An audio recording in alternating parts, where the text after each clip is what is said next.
Hello champions, आज हम पढ़ेंगे एबीओ ब्लड ग्रुप के बारे में। एबीओ ब्लड ग्रुप के क्या टाइप होते हैं, ब्लड ट्रांसफ्यूजन क्या होता है, ब्लड ट्रांसफ्यूजन के टाइम हमें किन किन चीजों का ध्यान रखना चाहिए, और एंटीबॉडीज और एंटीजेंस क्या होते हैं, सब कुछ पढ़ेंगे इस वीडियो में। तो इस वीडियो को लास्ट तक जरूर देखिएगा। एबीओ ब्लड ग्रुप के 4 टाइप होते हैं, ए, बी, एबी एंड ओ। ये ब्लड ग्रुप किस टाइप का है, ये टोटली डिपेंड करता है कि आपके ब्लड में कौन सा एंटीजन है। अब एंटीजेंस क्या होते हैं? एंटीजेंस वो प्रोटीन्स होते हैं जो आपकी आरबीसी की मेम्ब्रेन पे पाए जाते हैं। एंटीजन क्या करते हैं? एंटीजन आपकी बॉडी में इम्यून रिस्पॉन्स को ट्रिगर करते हैं, जिससे क्या होती है, एंटीबॉडी प्रोड्यूस होती है।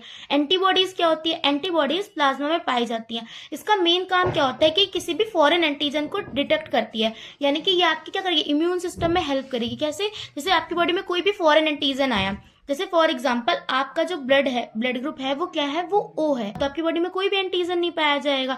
तो अगर कोई भी फॉरेन एंटीजन आया, फॉर एग्जाम्पल ए एंटीजन आ गया, तो ये एंटीबॉडी क्या करेगी, उस एंटीजन को डिटेक्ट कर लेगी।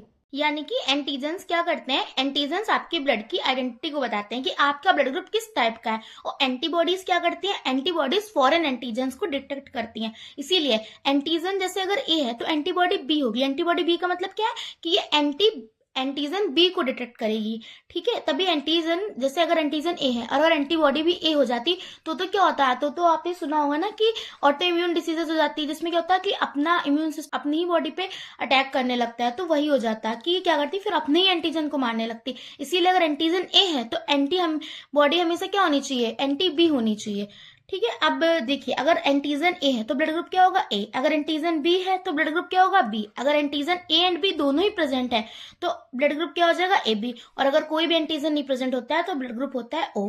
और ए ब्लड ग्रुप के लिए एंटी बी एंटीबॉडी होगी, अपोजिट होगी ना, ताकि अपने खुद के एंटीजन पे अटैक ना करे। और ब्लड ग्रुप बी है तो एंटी ए। अब blood group A and B में क्या होगा, एंटीजन ए और बी दोनों ही प्रेजेंट होंगे ना, तो यहाँ पे कोई भी एंटीबॉडी नहीं होती। अगर क्योंकि यहाँ पे अगर ए या बी में से कोई भी एंटीबॉडी होती तो ये दोनों में से किसी एक एंटीजन को अटैक कर देती, जिससे क्या होता है, इससे बहुत सारी ऑटो इम्यून डिसीजेस हो जाती। इसीलिए यहाँ पे कोई भी एंटीबॉडी नहीं होती है। ओ ब्लड ग्रुप में क्या है, कोई भी एंटीजन नहीं होता है भाई। यहाँ पे चाहे किसी भी एंटीबॉडी को ले जाओ, यहाँ पे तो कोई इफेक्ट ही नहीं पड़ना है। इसीलिए यहाँ पे anti A and anti B दोनों ही टाइप की एंटीबॉडीज प्रेजेंट होती है। अब आइए समझते हैं ब्लड ट्रांसफ्यूजन के कॉन्सेप्ट को। देखिए, ब्लड ट्रांसफ्यूजन के सबसे पहले तो आपको एंटीजन और ये चीज क्लैरिटी होनी चाहिए कि जैसे अगर जो एंटीजन होता है वो हमेशा ब्लड ग्रुप की सेम होगा, यानी कि अगर बी ब्लड ग्रुप है तो बी एंटीजन होगा। और जो एंटीबॉडी होती है वो एंटीजन की अपोजिट होती है।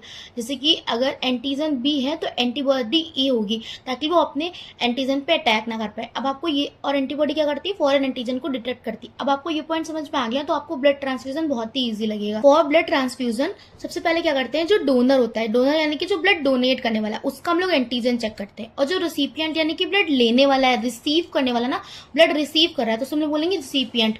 तो जो रिसिपिएंट होता है उसके हम लोग एंटीबॉडीज चेक करते हैं। अब ये क्यों करते हैं? देखिए, डोनर का एंटीजन क्यों चेक करते हैं, क्योंकि भाई ब्लड शरीर में आने वाला है ना, ब्लड डोनेट होकर अब मेरी तो बॉडी में आएगा ना, तो हम उसका एंटीजन ही तो चेक करेंगे कि फॉरेन एंटीजन तो नहीं है, हमारे एंटीजन से उसका एंटीजन मैच तो कर रहा है। अगर माना उसका एंटीजन बी है और हमारा एंटीजन ए है तो फिर बात ही नहीं बनेगी। तो इसीलिए हमें डोनर का क्या चेक करना चाहिए, एंटीजन चेक करना चाहिए, क्योंकि हमारी बॉडी में सेम एंटीजन का ही ब्लड आना चाहिए। अगर डिफरेंट एंटीजन का ब्लड आएगा तो हमारी एंटीबॉडी क्या करेगी, उस पर अटैक कर देगी। और रिसिपिएंट की क्या चेक करते हैं, एंटीबॉडी चेक करते हैं।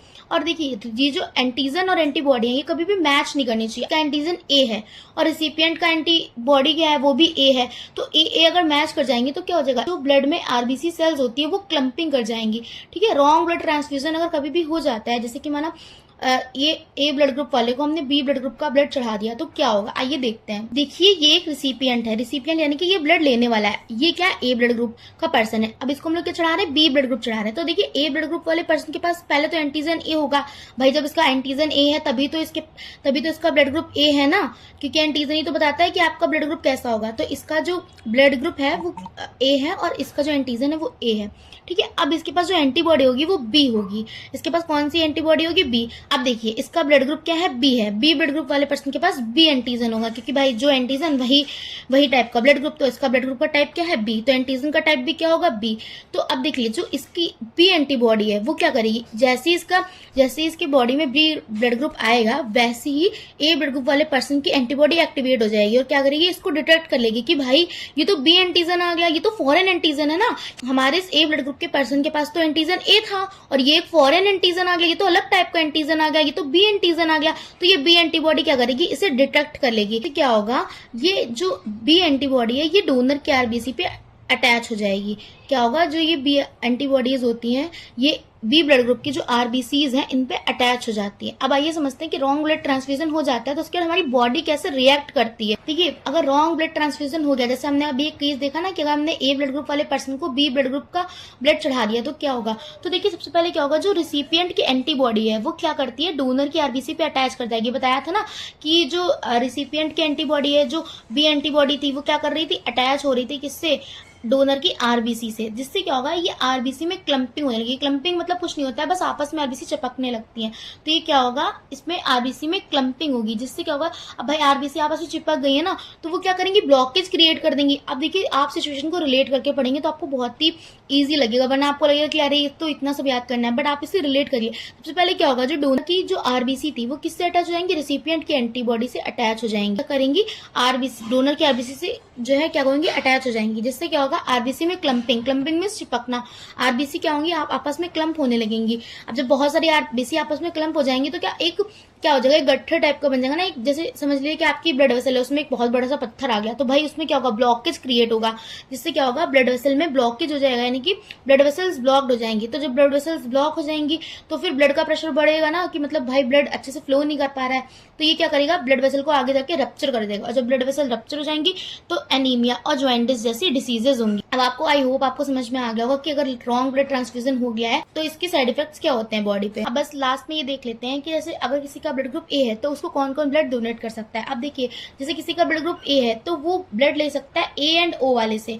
ए एंड ओ वाले से क्यों ले सकता है, क्योंकि देखिए ओ में भी कोई भी एंटीजन नहीं होता है, और ए ब्लड ग्रुप में क्या होगा, ए एंटीजन होगा, ठीक है। तो ए एंटीजन वाला किसको ब्लड डोनेट कर पाएगा, ए को, क्योंकि जब ए एंटीजन वाला ब्लड ए ब्लड ग्रुप वाले पर्सन की बॉडी में जाएगा तो इसकी एंटीबॉडी क्या करेगी, इसके ऊपर एक्ट नहीं, कि जो ब्लड ग्रुप ए वाले पर्सन की एंटीबॉडी है वो क्या करेगी, सिर्फ एंटीजन बी पे अटैक करेगी, ठीक। अब जो है, अब देखिए, ऐसे बी ब्लड ग्रुप का पर्सन है वो किससे ब्लड ले पाएगा, बी और ओ ब्लड ग्रुप वाले पर्सन से, क्योंकि ओ ब्लड ग्रुप में क्या होता है, कोई भी एंटीजन नहीं होता है, इसीलिए ओ ब्लड ग्रुप क्या करता है, यूनिवर्सल डोनर है, ये सबको ही ब्लड दे सकता है। अब देखिए, जो ए बी ब्लड ग्रुप है, ए बी ब्लड ग्रुप में क्या होता है, एंटीजन ए एंड बी दोनों ही प्रेजेंट है, और जब भाई इसके पास दोनों ही एंटीजन है और उसके पास एंटीबॉडी क्या होगी, कोई भी एंटीबॉडी नहीं होगी, क्योंकि अगर इसके पास कोई भी एंटीबॉडी हो जाती ए या बी में से तो ये इसके एंटीजन पे क्या करती, अटैक कर देती। इसीलिए ए बी ब्लड ग्रुप के पास एंटीजन ए एंड बी तो दोनों होते हैं, बट एंटीबॉडी कोई भी नहीं होती है। इसीलिए उसके पास कोई भी एंटीबॉडी नहीं है तो इसे आप किसी भी टाइप का ब्लड दे दीजिए, कोई फर्क ही नहीं पड़ता। इसीलिए जो ए बी ब्लड ग्रुप का पर्सन है वो ए बी एंड ओ सबसे ही ब्लड ले सकता है। इसीलिए क्या है, यूनिवर्सल रिसिपिएंट है।